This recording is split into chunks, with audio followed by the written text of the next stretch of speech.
Marilah kembali kita sama-sama mendengarkan ceramah Ramadan pada malam ke-24 Ramadan ini, yang insya Allah akan disampaikan oleh yang kita muliakan guru kita Bapak Dr.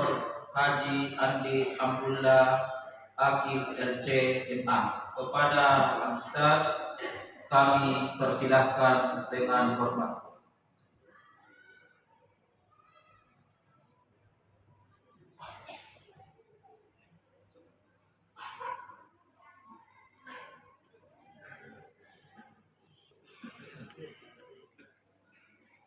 Bismillahirrahmanirrahim. Assalamualaikum warahmatullahi wabarakatuh. Alhamdulillahi rabbil alamin. Wassalatu wassalamu ala rasulillah Sayyidina Muhammadin wa ala alihi wa ashabihi ajma'in, amma ba'du. Alhamdulillah, pada malam yang mubarakah ini kembali kita hadir di tempat ini dalam rangka mengabdikan diri kita kepada Allah Subhanahu wa taala. Semoga insyaallah kehadiran kita di tempat ini senantiasa mendatangkan barakah Allah Subhanahu wa taala. Amin. Salawat dan taslim kepada junjungan kita Nabiullah Muhammad sallallahu alaihi wasallam, Nabi yang diutus oleh Allah Subhanahu wa taala menjadi rahmat bagi alam semesta ini.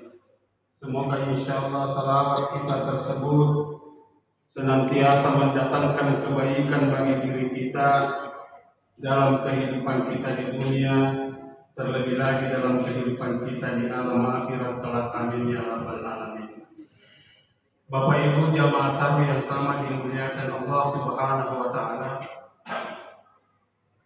Rasulullah sallallahu alaihi wasallam pernah bersabda, "As-siyamu wal Qur'an yashfi'ani yaumal qiyamati." Sesungguhnya ibadah puasa itu dan Al-Qur'an itu akan memberikan syafaat pada hari kiamat. Wa yaqulu siyam, ibadah puasa berkata kepada Allah, memohon kepada Allah, "Ya Rabbi, mana'tuhu anit ta'ami wasyahwati fil nahar, fashfa'ni bihi." Ibadah puasa memohon kepada Allah, dia berkata, "Ya Tuhanku, sesungguhnya saya yang menahan mereka untuk makan di siang harinya dan melampiaskan nafsu syahwatnya di siang harinya. Olehnya itu, jadikanlah aku pemberi syafaat bagi orang-orang yang berpuasa." Wa yaqulul Qur'an, Al-Qur'an pun berkata dan memohon kepada Allah Subhanahu wa taala, "Ya Rabbi, wahai Tuhanku, mana'tuhu an-nauma fil laili fashfa'ni bihi." Sesungguhnya saya telah menahan tidurnya hamba-Mu ini, wahai Tuhanku, pada malam harinya, karena ia membaca diriku. Olehnya itu, jadikanlah aku sebagai pemberi syafaat bagi orang-orang yang senang membacaku. Wa qala Rasulullah sallallahu alaihi wasallam, dan Rasul melanjutkan sabdanya, "Fayashfi'ani," kata Rasul, maka keduanya akan memberikan syafaat pada hari kiamat. Ibadah puasa dan Al-Qur'an akan memberikan syafaat pada hari kiamat. Apa keistimewaan ibadah puasa sehingga ia harus memberikan syafaat kepada orang yang melaksanakannya pada hari kiamat? Dalam hadits qudsi, Allah Subhanahu wa taala berfirman yang diriwayatkan oleh Rasulullah sallallahu alaihi wasallam, bahwasanya kullu amali ibnu Adam lahu, semua perbuatannya anak cucunya Adam adalah untuknya, illa as-siyam, kecuali ibadah puasa, wa innahu li wa ana ajzi bihi.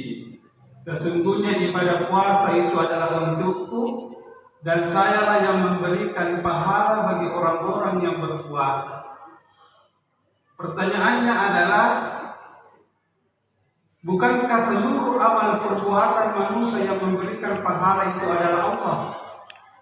Kita melaksanakan sholat, Allah yang memberikan pahala. Kita bersedekah, kita berzakat, yang memberikan pahala adalah Allah Subhanahu wa ta'ala. Semua amalan-amalan kebaikan yang memberikan pahala adalah Allah Subhanahu wa ta'ala. Tetapi Allah Subhanahu wa ta'ala ingin menegaskan kepada hamba-hambanya tentang bagaimana keutamaan ibadah puasa, sehingga ialah yang memberikan pahala, dan ibadah puasa itu adalah untuk Allah Subhanahu wa ta'ala. Apa rahasianya Bapak Ibu jamaah tarawih yang sama berbahagia? Kita lihat, ketika kita melaksanakan ibadah sholat, tadi kita laksanakan sholat, kita takbir, Allahu Akbar, suara kita didengar oleh orang lain, gerakan kita juga dilihat oleh orang lain. Itu artinya ketika kita melaksanakan ibadah sholat, di situ ada peluang untuk berbuat riya. Bukan berarti berbuat riya, tapi ada peluang berbuat riya. Ketika saya ceramah saat ini, Bapak Ibu yang sama berbahagia, Bapak Ibu mendengarkan suara saya, melihat gerak-gerik saya, apalagi kalau misalnya saya foto, saya shooting, kemudian saya upload, maka seluruh dunia bisa melihat. Ditambah lagi misalnya Bapak Ibu saya komentari, lagi ceramah guys, iya. Orang melihat, oh ya, dia lagi ceramah, Ustaz Amrul lagi ceramah di Masjid Nurul Mahmud Al-Imam. Ada peluang untuk berbuat riya. Ada peluang untuk berbuat riya. Walaupun belum riya, tapi ada peluang untuk berbuat riya. Tetapi Bapak Ibu yang sama dimuliakan Allah Subhanahu wa ta'ala, ketika kita berpuasa, kita foto-foto, kita selfie diri kita shooting diri kita, maka Bapak Ibu yang sama berbahagia, orang tidak tahu kalau kita berpuasa atau tidak berpuasa. Ada orang yang kelihatan loyo, tetapi sesungguhnya ia sudah makan di warung. Dia hanya menyesuaikan dirinya supaya dia juga kelihatan puasa itu, padahal tidak puasa. Ada orang yang kuat Bapak Ibu, semangat dalam bekerja, mencari nafkah untuk keluarganya, membawa cangkul ke kebun dan seterusnya, dia kuat. Sehingga orang mengatakan tidak puasa itu kuat sekali, padahal sesungguhnya ia puasa. Artinya apa Bapak Ibu? Sesungguhnya keutamaan ibadah puasa karena sesungguhnya dia adalah ibadah sir, ibadah yang sifatnya rahasia, yang mengetahui adalah diri kita saja dengan Allah Subhanahu wa ta'ala. Itulah kiranya sehingga Allah mengatakan, illa as-shaum fa innahu li wa ana ajzi. Sesungguhnya ibadah puasa itu adalah untukku dan saya yang memberikan pahala bagi orang-orang yang berpuasa. Itu jawaban pertama. Jawaban kedua, Bapak Ibu yang sama dimuliakan Allah Subhanahu wa ta'ala, hampir semua amalan-amalan kebajikan itu ada standar nilai pahalanya. Rasul sallallahu alaihi wasallam pernah bersabda, salatul jama'ati afdalu min salatil fardhi bi 27 darajah. Kata Rasul sallallahu alaihi wasallam, sesungguhnya salat berjamaah itu lebih afdal, lebih mulia daripada salat sendirian 27 derajat. Kalimat 20 derajat di situ itu adalah nilai, standar nilai yang bisa kita tangkap. Bisa jadi lebih dari itu. Bisa lebih dari itu. Tetapi ada standar nilainya. Orang bersalat berjamaah itu 27 derajat kemuliaannya dibanding dengan orang salat sendirian. Dalam hadis lain Rasul sallallahu alaihi wasallam pernah bersabda bahwasanya salatun fi masjidi hadza afdalu bi alfi salatin fi ma siwaha ghaira masjidil haram. Salat di masjidku ini lebih mulia. Maksudnya Masjid Nabawi yang ada di kota Madinah lebih mulia 1000 kali dibandingkan orang salat di tempat-tempat lainnya. Artinya ketika kita satu kali saja salat Isya di Masjid Nabawi baru bisa seimbang kalau kita 1000 kali salat Isya di Masjid Nurul Mahmudah ini. Kata 1000 itu adalah nilai standar pahala yang bisa kita tangkap kalau kita salat bandingannya kita salat di Masjid Nabawi dengan di tempat ini. Wa salatun fi Masjidil Haram afdalu bi mi'ati alfi salatin fi ma siwaha. Dan sesungguhnya salat di Masjidil Haram yang ada di kota Mekah yang ada Ka'bahnya lebih mulia, lebih afdal 100.000 kali dibanding salat di tempat lainnya. Artinya apa? Satu kali kita salat tarawih di Masjidil Haram yang ada di kota Mekah baru bisa sama apabila kita 100.000 kali salat di Masjid Nurul Mahmudah Lembang. 100.000 kali itu adalah nilai standar yang bisa kita tangkap. Tetapi Bapak Ibu yang sama dimuliakan Allah Subhanahu wa taala, ibadah puasa itu sama sekali tidak ada nilai standarnya. Artinya apa? Ganjaran pahalanya tidak terhingga nilainya. Yang mengetahui hanya Allah Subhanahu wa taala yang mengetahuinya. Makanya Allah menekankan wa ana ajzibi. Maka saya yang memberikan pahala orang yang berpuasa. Begitu tinggi standar nilai, begitu tinggi nilainya sehingga ia tidak terhingga, tidak bisa dihitung lagi. Sehingga wajarlah apabila ibadah puasa itu bisa memberikan syafaat kepada orang-orang yang berpuasa. Syafaatnya bagaimana Bapak Ibu jamaah tahu yang sama berbahagia? Dalam hadis Rasul sallallahu alaihi wasallam disampaikan begini. Idza jaa yaumal qiyamati yaji'u qaumun lahu ajniha.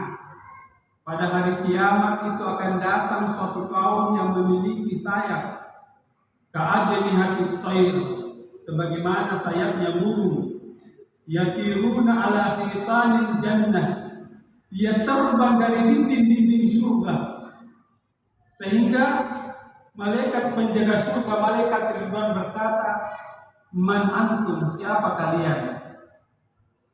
Kaum tersebut mengatakan, nahnu min ummati Muhammadin sallallahu alaihi wasallam. Sesungguhnya kami adalah bahagian dari umat Nabi Muhammad sallallahu alaihi wasallam. Kemudian malaikat juga berkata, hal ra'aitumul hisab. Apakah kalian telah melewati hisab, di mana amal kebaikan seorang hamba itu akan ditimbang, baik dan buruknya akan ditimbang.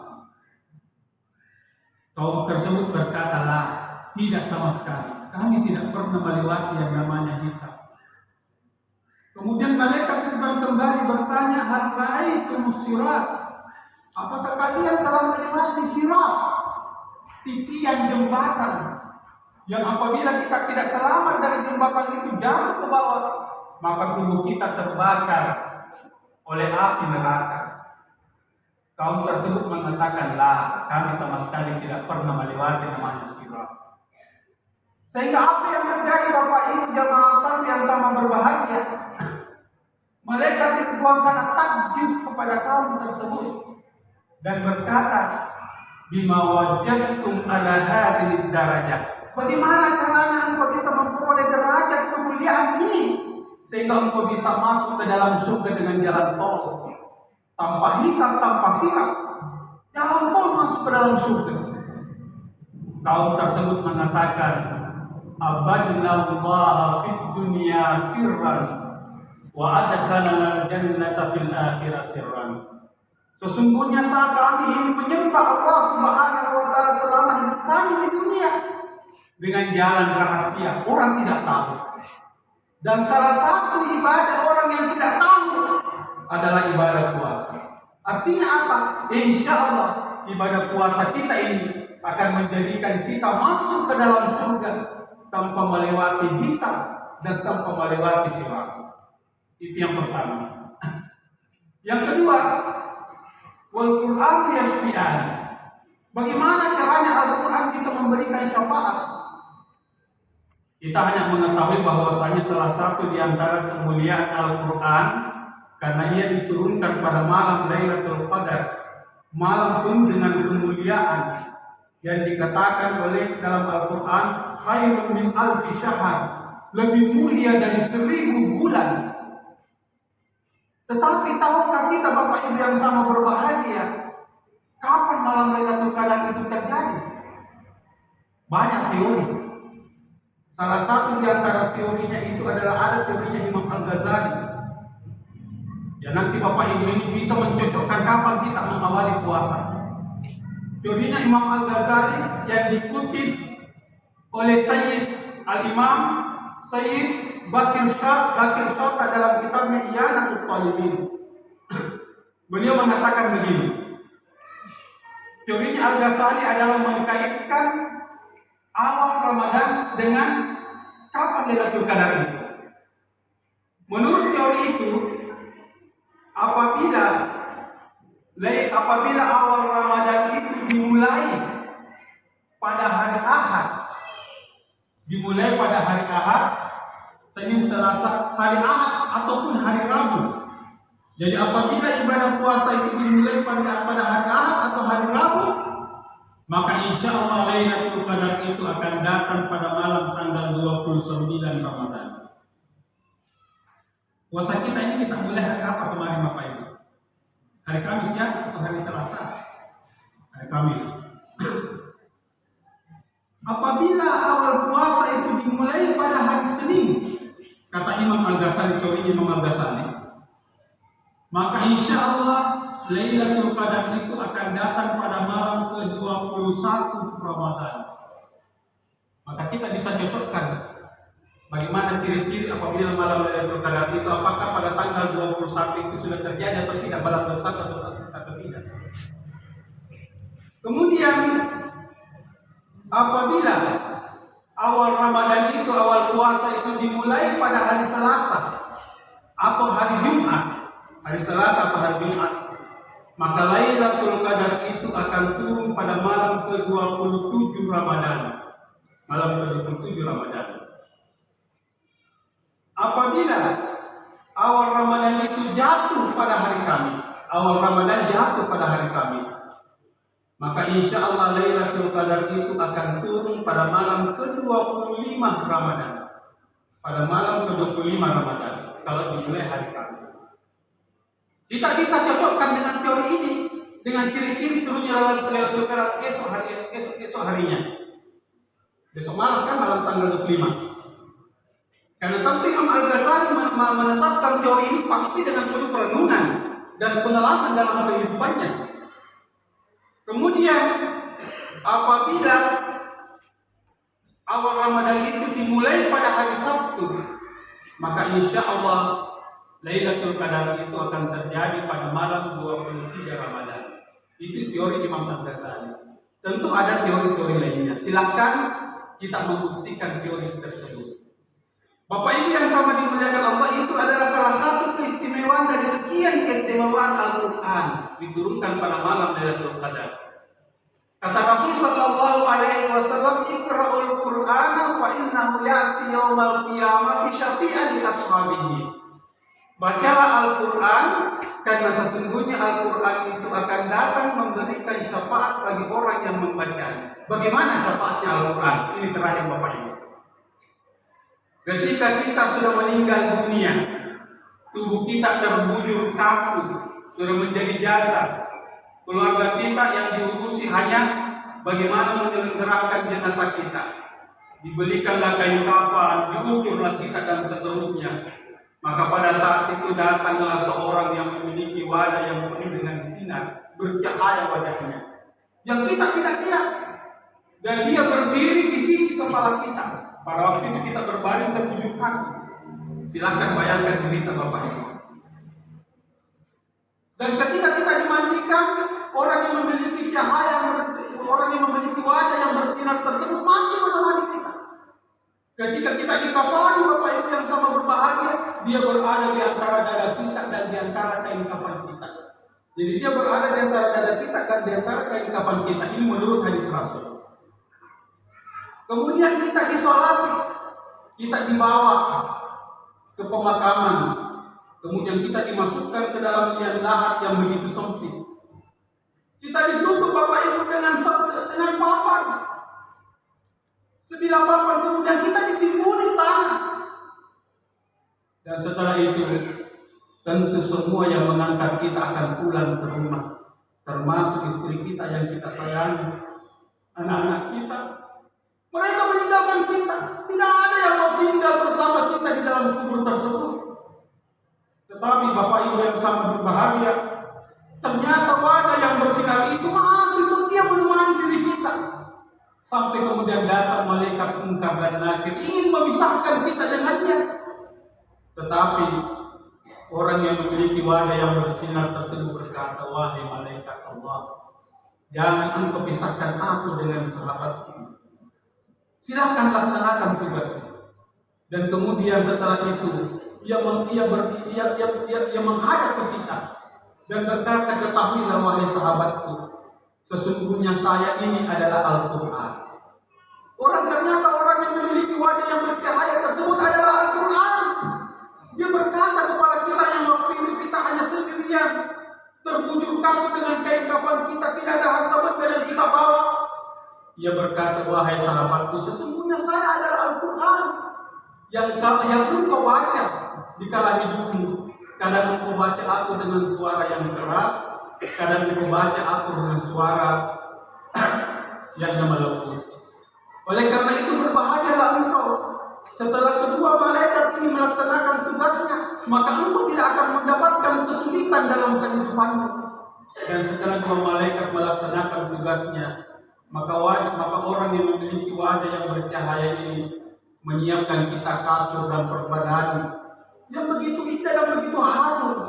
Yang tidak lain yang menyiapkan itu adalah Al-Quran. Pertanyaannya Bapak Ibu yang sama berbahagia, biasakah kita membaca Al-Quran? Berapa kali kita menamatkan Al-Quran dalam hidup kita? Jangan sampai seperti orang yang saya tanya tadi pagi, berapa kali engkau menamatkan Al-Quran? Dia mengatakan harus 1 kali Ustaz. 1 kali dalam bulan Ramadan? Tidak Ustaz, 1 kali dalam hidup saya. Alhamdulillah. 1 kali dalam hidup ini. Mudah-mudahan kita semua Bapak Ibu yang sama dimuliakan Allah Subhanahu wa Ta'ala, kita termasuk hamba-hamba Allah Subhanahu wa Ta'ala yang senantiasa cinta untuk membaca Al-Quran, dan kita mendukung gerakan buta aksara Al-Quran, sehingga insya Allah Madinah ini tidak ada lagi masyarakat yang tidak tahu membaca Al-Quran. Begitu pula mudah-mudahan kita semua termasuk hamba-hamba Allah Subhanahu wa Ta'ala yang diterima ibadah puasa kita, sehingga insya Allah ibadah puasa dan Al-Quran bisa menjadi syafaat bagi kita ketika kita nanti meninggalkan dunia yang fana ini. Kiranya inilah yang bisa saya buatkan pada malam yang berbahagia ini. Mohon maaf kalau terlalu panjang. Minallahil musta'an wa alaihi tiklan. Wassalamualaikum warahmatullahi wabarakatuh. Waalaikumsalam warahmatullahi wabarakatuh.